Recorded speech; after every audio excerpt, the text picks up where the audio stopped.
However, before we start, I'd like to introduce the panelists. Playing the role of the judge is Yashwant Varma, who is a judge at the High Court of Delhi. Playing the attorney for the plaintiff is Adarsh Ramanujan. He is counsel and founder of the law chambers of Adarsh Ramanujan. And playing the attorney for the defendant is Sai Krishna Rajagopal, who is managing partner of the Sai Krishna and Associates law firm. Thank you. Please go ahead. Good afternoon. I call the court in session. Just to briefly put things in perspective, these hearings are for considering the grant of a temporary injunction pending the main suit. That is a practice which is permissible under Order 39 of the Code. There are two other postulates that we have borne in mind.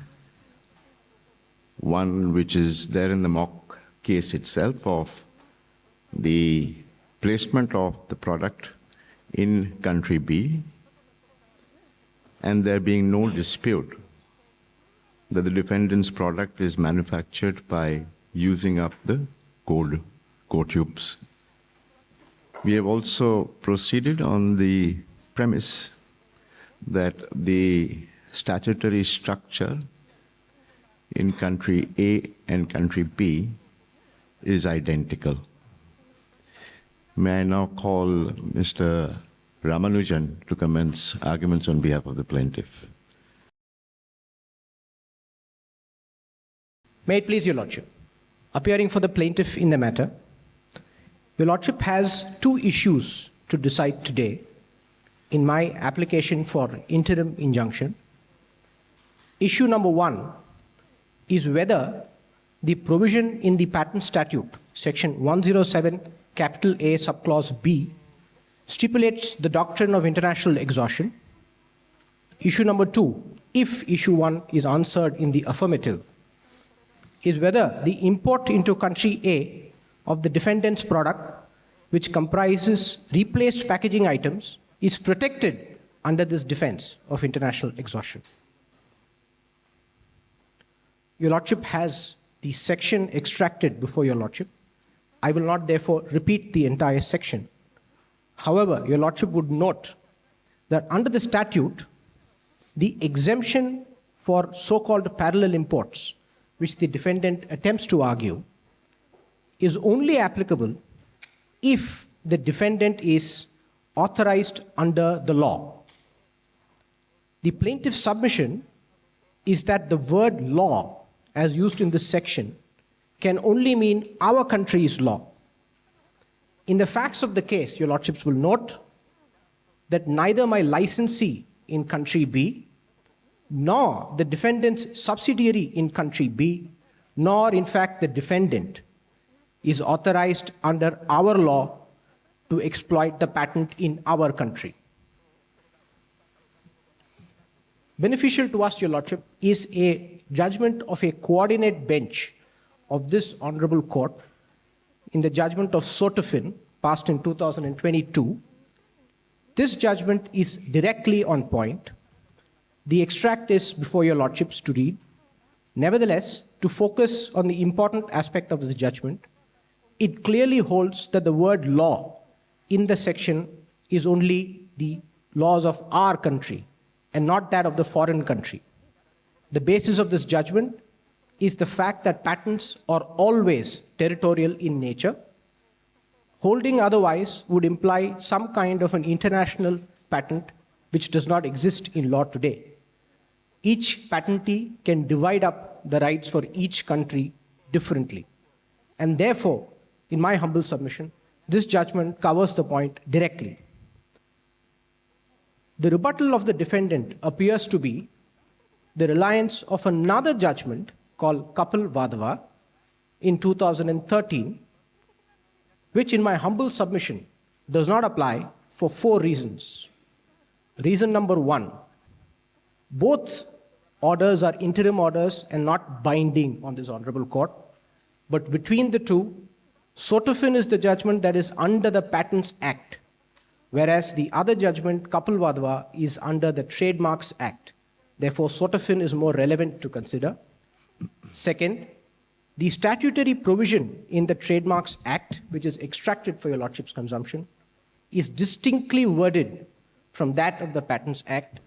So the interpretation of the word market in the Trademarks Act is irrelevant because that phrase does not appear in the Patents Act. The third reason is because the judgment in Sotofin directly corresponds to the understanding of patent rights that has been in place in the United Kingdom for several decades. By reference is given to a 1974 English judgment, which is directly on point on similar facts. And since our law was initially drafted based on the English law, it is my submission that Sotofin therefore gives the correct proposition of law. And finally, my lords, whereas Kapil Wadhwa is currently under appeal before the Supreme Court, though the Supreme Court is yet to issue a final judgment in the matter, there is a cloud attached to the validity of the propositions in Kapil Wadhwa. The other contention of the defendant appears to be that parallel importation and international exhaustion applies because the legislative history behind the provision of the Patents Act suggests to that effect. There are 4 reasons in my humble submission that they do not apply to the facts of the case. 1, the so-called statement that is associated with the bill that entered the parliament when the law was enacted is actually silent on what is the interpretation of the term law. It does not specify whether it is our country's laws or foreign laws. Second, there is only an obscure reference to the word parallel imports in this legislative material and nothing more.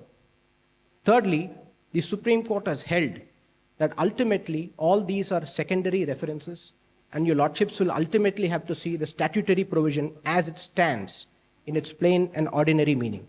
Therefore, in my humble submission, issue 1 should be in my favor and parallel importation or international exhaustion ought not to apply.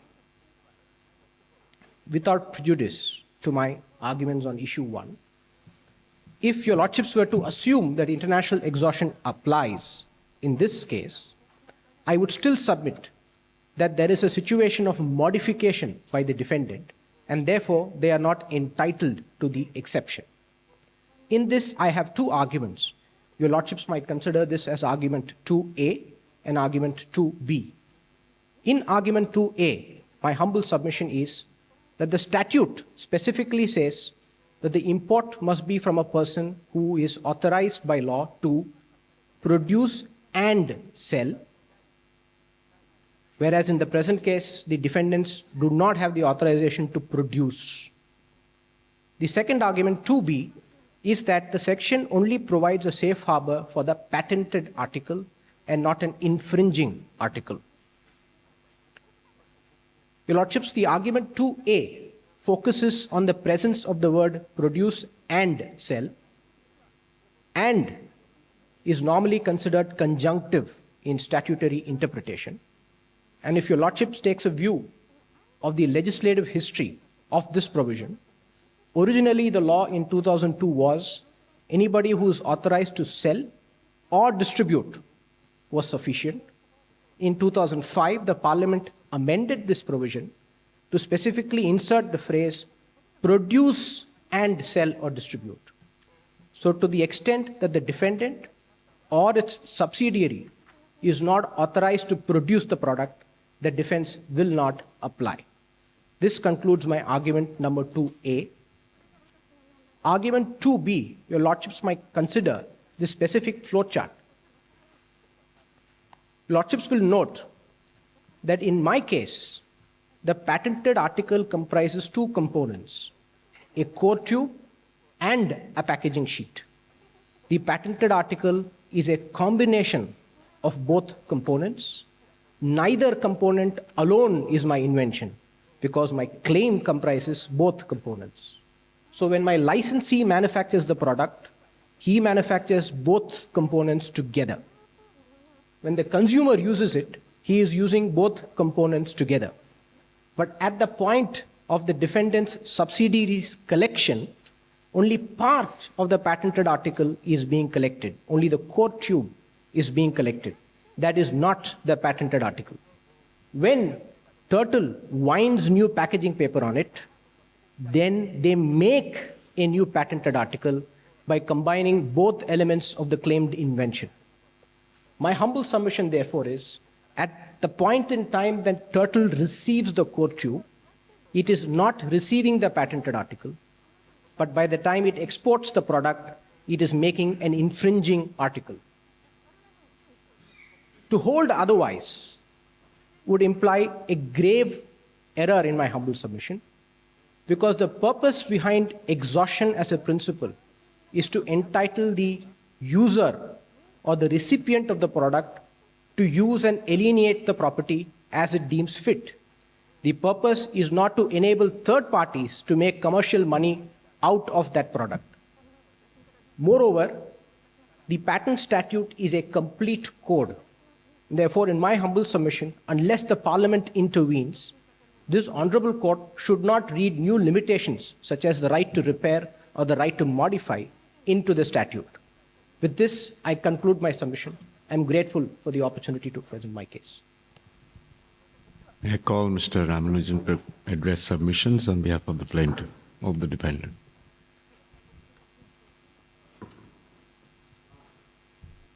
The first issue, my lords, is whether the Indian position, as far as Indian patent law is concerned, prescribes or adopts the principle of international exhaustion. Now, intellectual property, my lords, residing in a product would at some point of time exhaust. Now, the question of whether this exhaustion is international or domestic is or would be articulated in the domestic law in question, which under this which in this case is the Patents Act 1970.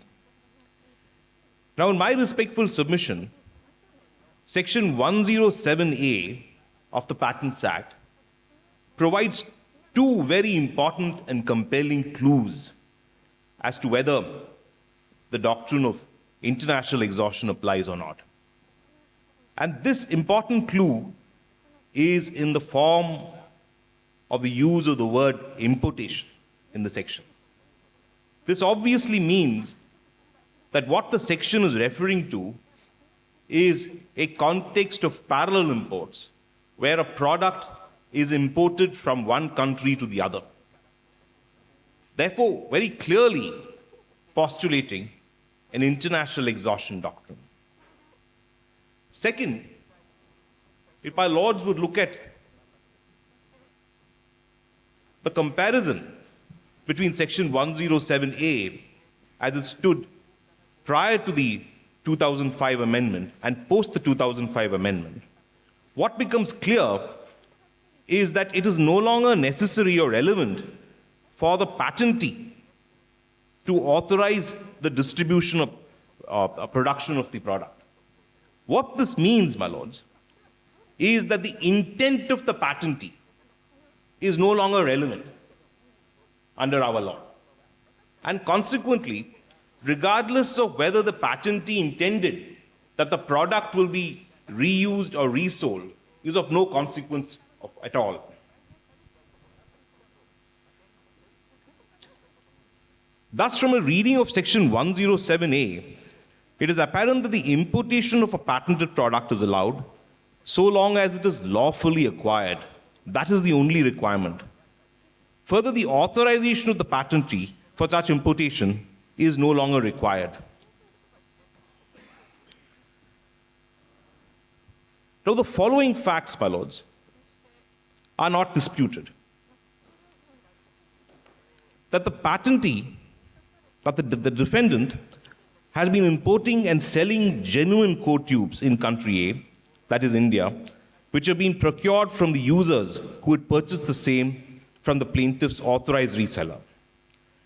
That the patent claim, that is i.e. C1 to C3, claim C1 to C3, is restricted to the aspect of a core tube having magnets which are detectable by the rotational angle sensors on the plaintiff's packaging device. These elements, that is the core tube and the magnets, have not been modified in any manner by the defendant. And this, my lords, is a very crucial aspect of this case, in that the essential elements of the claimed invention are in no way emulated or replicated by the defendant in this case. And all that the defendant is doing is using fresh packaging material or sheets on an already used core tube.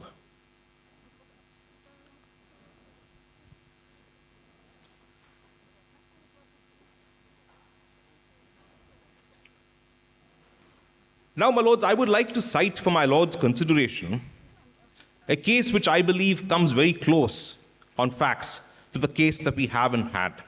And this is the impression products case,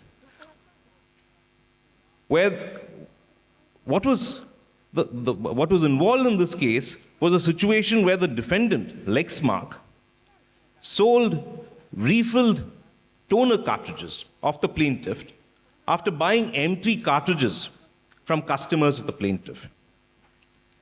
And the finding of the US Supreme Court in this regard is extremely instructive. The Supreme Court held that Impression's primary argument was that Lexmark exhausted its patent rights upon the first sale of the product. The court further held that Lexmark cannot bring a patent infringement suit against Impression products to enforce the single-use, no resale provision accompanying its return program cartridges. Once sold, the return program cartridges passed outside of the patent monopoly, and whatever rights Lexmark retained are a matter of the contracts which is with its purchasers and not the patent law.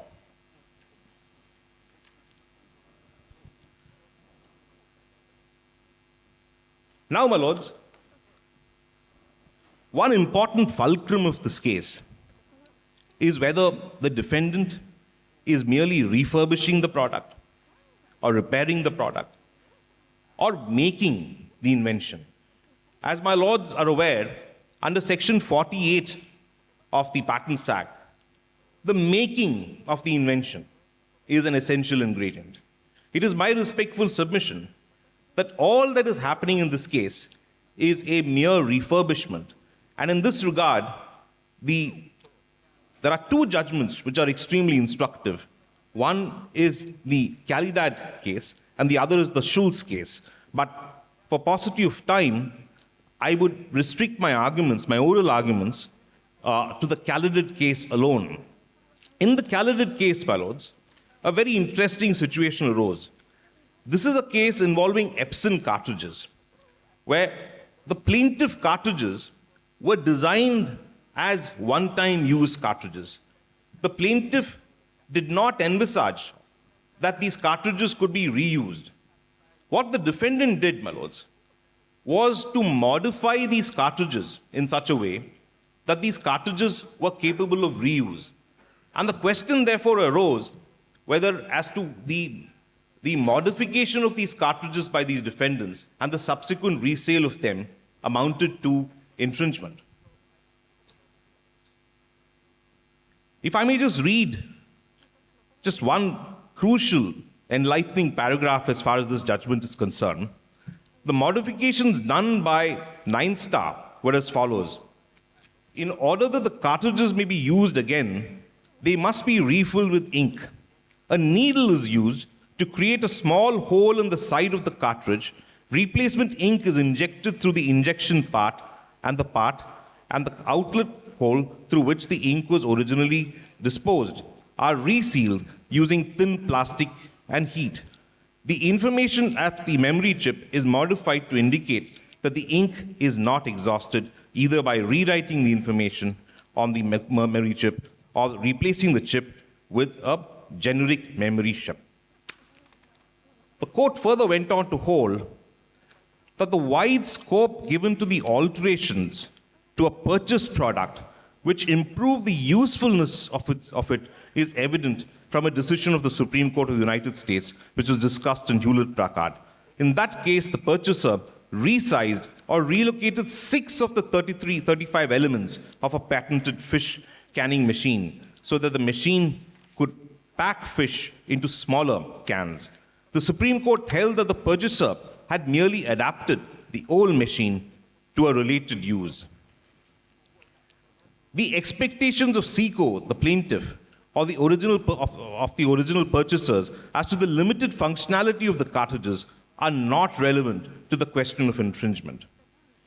When all of 9-Star's modifications to each of the categories of cartridges were completed, what remained were the original Epson cartridges with some modifications which enable their reuse. The modifications did not involve the replication of parts and features of the invention claimed. There were no true manufacture or construction of a cartridge which embodied the features of the patent claim. My lords, if I may pause here for a moment, this is exactly the situation we have at hand, where no element of the claimed invention is being emulated or replicated in this case.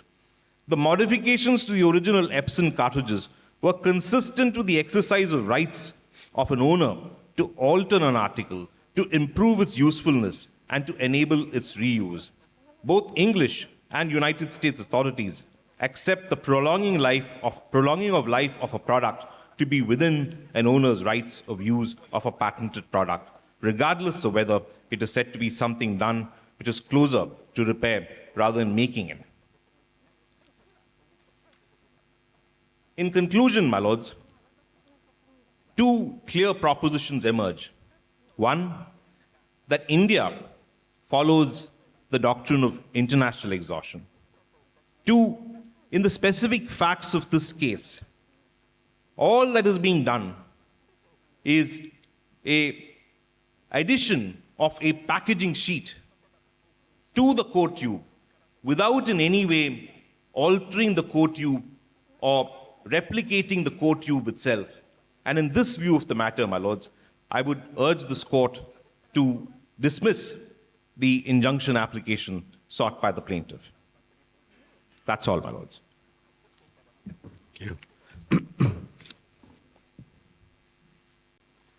For the sake of brevity, and since the statutory provisions have already been referred to, I'll take the liberty of skipping the first 4-5 slides which have been referred to by both counsels. So essentially, on hearing arguments from respective sides, we essentially called upon to answer 2 basic questions. A, of course, the applicability of international exhaustion, and the second would be the argument of repair and make which has been made. But sticking to the provision which prevails in country A, we find on a comparison of section 48 and 107A, that 107AB has been clearly structured to remove certain actions and create an exception from what would otherwise fall within the scope of infringement under 48. As was cited, there were 2 decisions. One decision which was cited insofar as courts in India are concerned. So we have Kapil Wadhwa, which deals with the expression lawfully acquired, and as it appears in the trademarks statute. Following Kapil Wadhwa, there is another decision rendered by our court, and that is in Philip Morris, which too had held that once products are lawfully acquired as per laws of that country, sale of those products in country A would not constitute an infringement.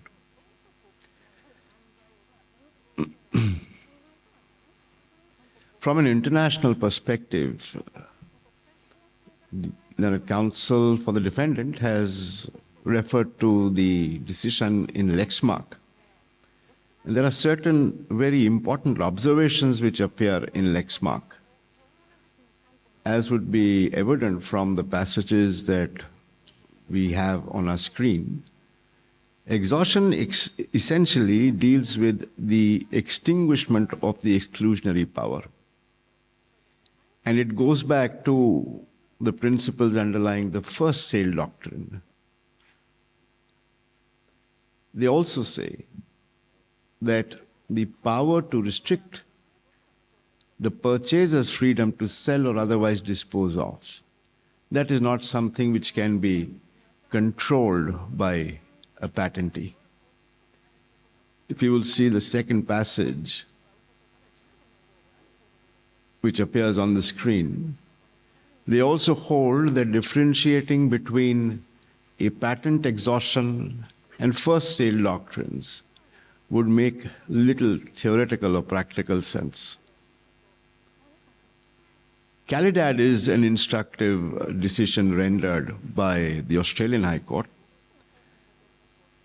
and that too significantly observes that the principle of exhaustion and the right of the purchaser to use flows from the laws of personal property. And once a chattel has been obtained, the owner has an absolute right to use or dispose it of. It further observes that the patentee's monopoly rights are exhausted on sale. Calidad also refers to decisions rendered by the US Supreme Court on the subject. But there are two aspects which we find would measure notice, and these are the principles of what would be the right of a purchaser notwithstanding exhaustion being urged.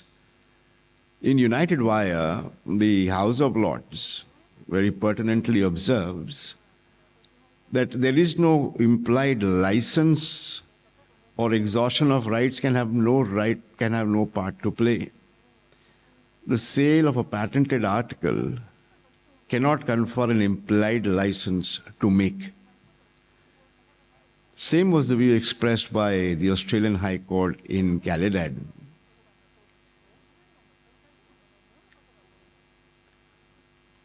The plaintiff would refer to a decision rendered by our court in Sotofin. Sotofin may not be persuasive for more than one reason. Firstly, as we notice, it fails to notice previous binding precedents which had been rendered on the subject. Kapil Vadava was in fact rendered by a bench of a larger quorum. So even if it be a judgment rendered on an interim application, it clearly bound the learned judge who rendered decision in Sotofin. Philip Morris was a judgment rendered by a coordinate bench. In my humble opinion, Sotofin falters at more than one place.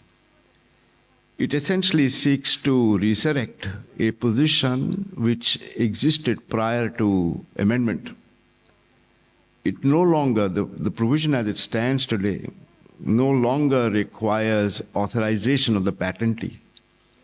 Sotofin seems to advocate a completely opposite position.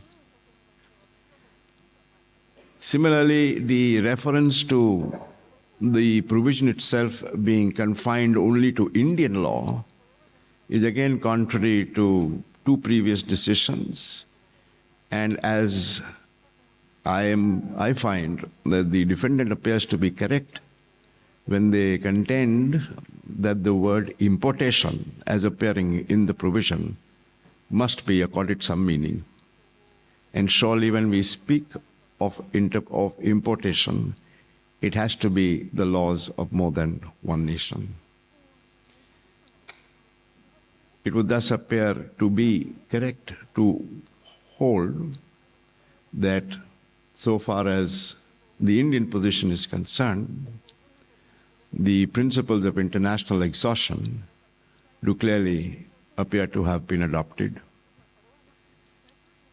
As we find from the various decisions that have been referred to in the opinion which has been circulated, any fetters that you impose on a patentee, be it obtaining consent or authorization, would clearly amount to extending monopoly rights, which the patentee had willfully chosen to give up.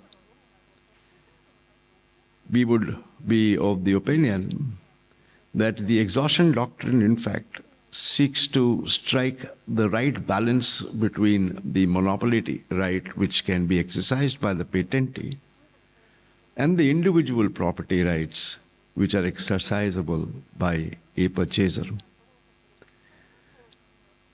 The legislature in India thus clearly appears to have adopted those principles, as is evident also from the parliamentary debates and the committee reports which have been referred to by the defendant.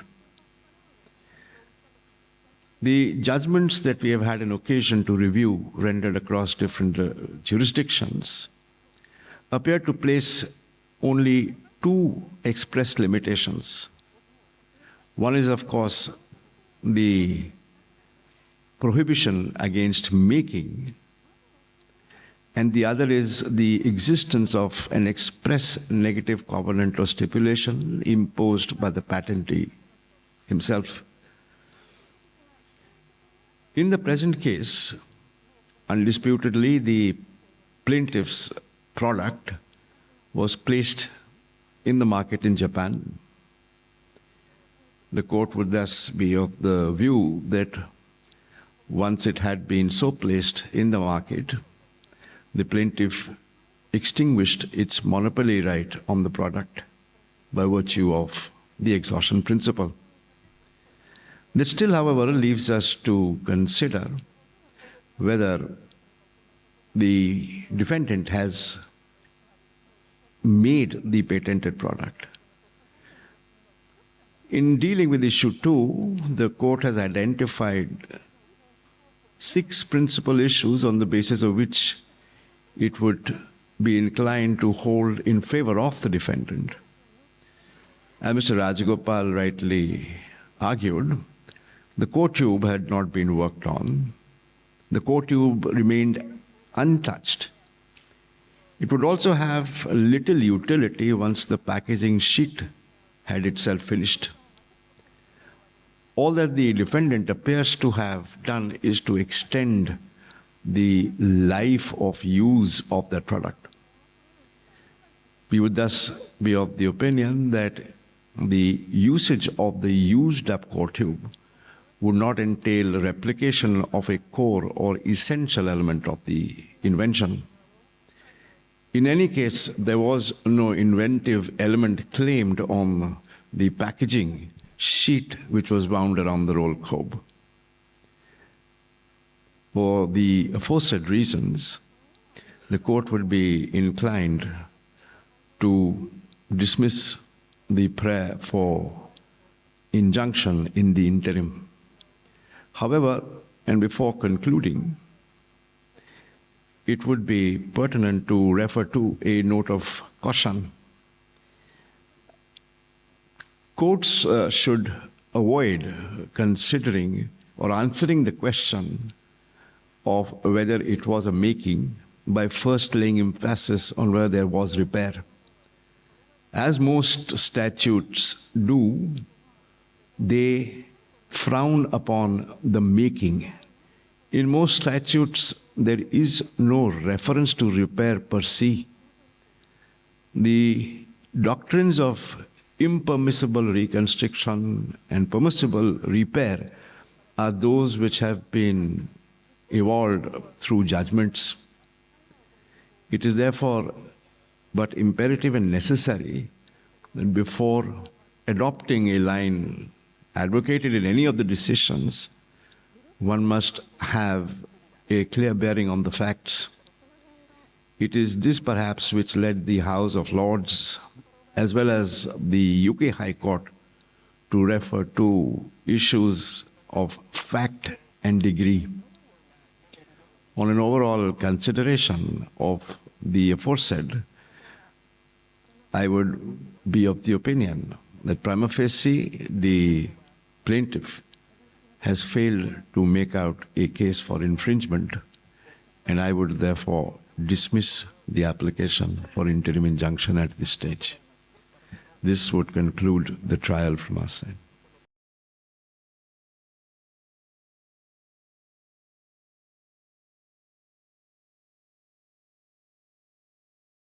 That is the end of the mock trial held by the team from India. Thank you to all the panelists. Please give them a warm round of applause.